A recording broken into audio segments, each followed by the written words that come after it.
What stage are you in? Well, I would say if I were to guess my stage, this would be a stage 2, polarity. So we all have polarity in our lives. It happens a lot when we're young.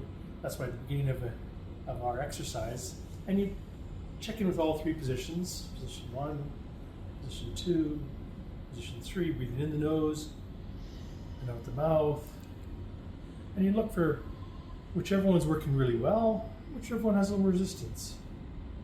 And today there's some resistance here, it's going well here, so we put one hand each, one in the really easy spot and one in the more resistant spot. Just go back and forth, in the nose, out the mouth. Whenever you're discover, you're always breathing in the nose and out the mouth, because it's the best discover breath. And then, because these habits started when we were young, I'm going to invoke my young self.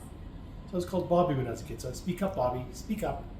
And that allows my young portion of me to be in part of this exercise. And as I say, I'm made of many parts. Parts I like, parts I don't like. Parts that are brave, parts that are afraid. Parts that are graceful, parts that are clumsy. Parts that are selfish, parts that are generous. Parts I remember,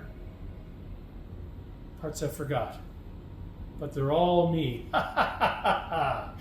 It's always important to laugh at the end of stage 2 because we like to choose sides of those polarities. And after, now that I've done the exercise, there's much more flow between these two. Now it's a rhythm between these 2 positions instead of in polarity. And when you're in polarity yourself, people tend to trigger you a lot. So if you feel like you're being triggered by the people and the places around you, do a stage 2, because it means you're probably in polarity yourself. And when you balance your polarity out, the stuff out there sort of falls to the wayside. It's not so important. So stage 2, polarity.